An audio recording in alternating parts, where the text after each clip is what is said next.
president's speech last night. They right away, as he announced that he wouldn't be running for presidency, which, to be honest, a week ago would have been quite a significant development, because everyone was waiting to see if he would put himself forward, if he would put his son forward.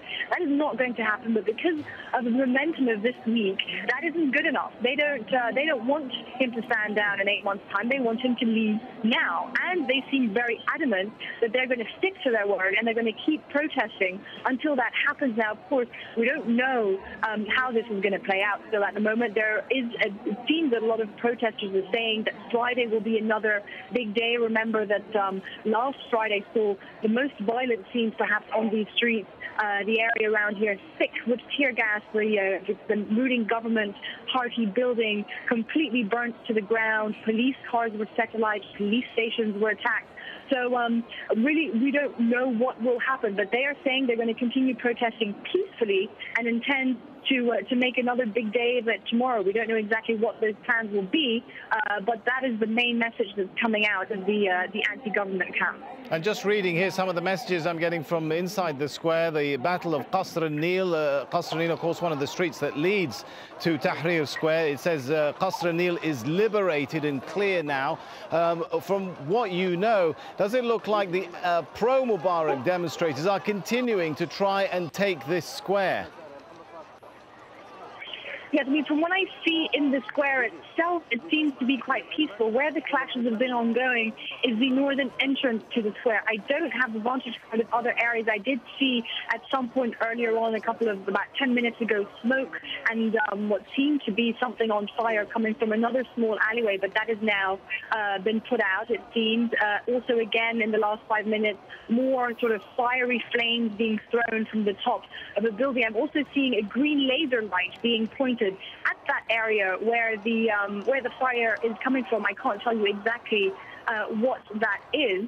Again, many ambulances still in the square, but the message here that we're hearing, and that it seems, is that the opposition movement to the president they're not intending on going anywhere soon. Are the protesters, from what you can see, taking any precautions, any special measures to try and repeat of that attack that turned very bloody on the square? Well, earlier on, we could see them trying to protect themselves with sort of any kind of barricade they could find, because it sort of turned into each man for his own. They were pulling off barricades, throwing it. We had a lot of people on some of the buildings throwing down chairs, throwing down rocks. There isn't much area for shelter. This is an open square. There's a bit of green patch around it and just many, many buildings. So there really was a standoff behind a couple of military trucks. That now, from what I can see, people are kind of just milling around. There is that crowd in the northern entrance where there's a slight standoff. But other than that, people in the square milling around, people on this side. Also, there's a lot of people standing on the bridge watching what is happening. But relatively to what was happening here a few hours ago, the situation is much calmer. Right, we're looking at pictures which were sent to us earlier by our team there, and as you can see, was at the thick of those clashes that broke out today in Maidan Tahrir when pro-government demonstrators tried to push into the square there. A number of casualties. The health ministry saying one person is dead. Others we've spoken to in the last half an hour have said they've counted 3 bodies at a field hospital. Let's thank our correspondent right now. We'll come back to you later for another update on what's going on there. But for right now, let's take a look back at how the day unfolded with Alan Fisher. For hours, they've fought running battles in the streets. What began as an exchange of chants and insults quickly became much worse. At one point, pro-Mubarak supporters on horses and camels ploughed through the crowd using whips and sticks. A few were overpowered, pulled from the animal and beaten.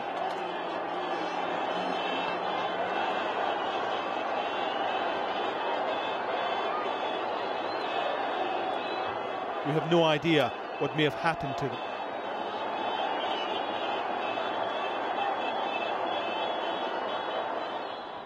While some answered the call to prayer, the cameras picked up where crowds found opponents separated from their group. Soon, they were swallowed up in a sea of anger and hate.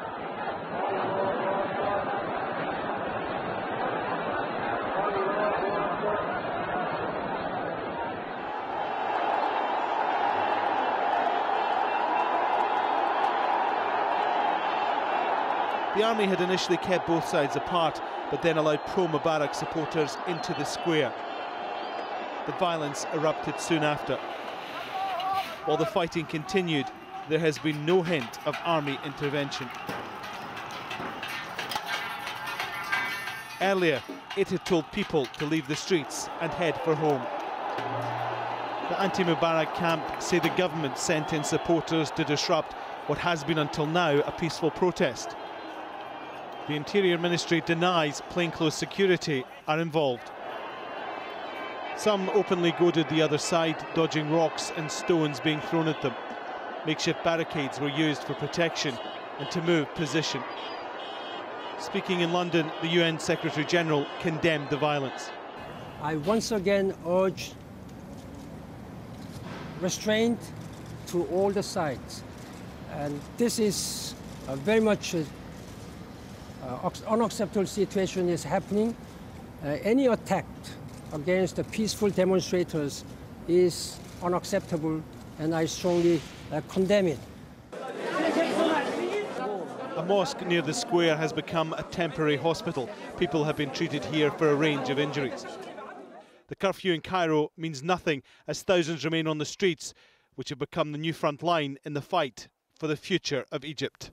Alan Fisher, Al Jazeera. Well, President Obama's spokesman, Robert Gibbs, was asked specifically about the aid policy for Egypt. U.S. support totals around $1.3 billion a year.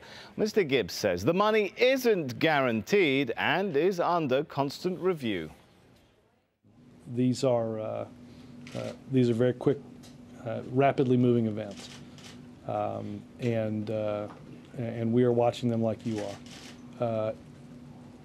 The question specifically on aid, as I said, I believe last Friday, we will evaluate the actions of the government of Egypt in making and reviewing decisions about aid.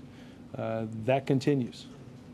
Secretary Clinton said that was not under discussion as of the weekend. No, that's is that now under discussion? No, that's not what she said. I think she should go back and read the transcript. She said, had a decision been made to cut off? And she said no. And I would say that no decision has been made.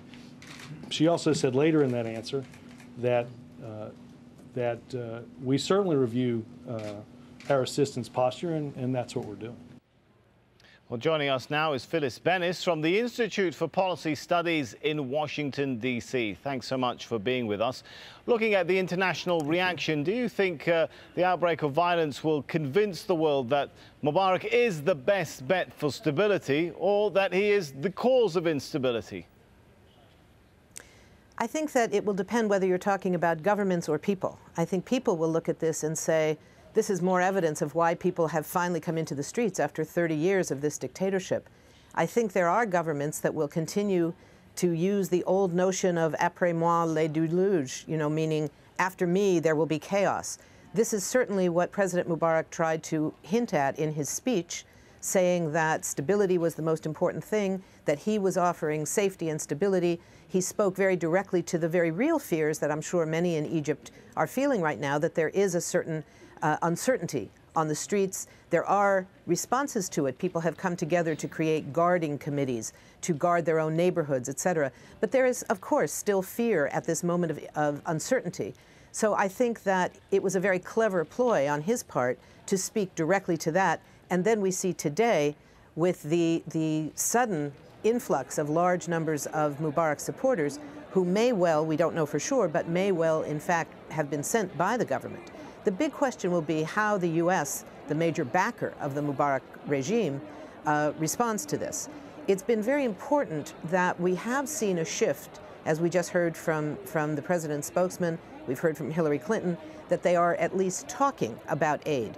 That's a significant difference than less than a year ago when Secretary of Defense Robert Gates said that the aid is unequivocal, that the aid is not linked to anything.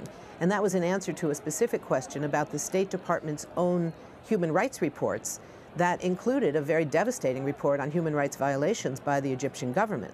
In that context, it's a huge move forward that they say now we are looking at it, but it's not enough. It won't be enough until they say we are no longer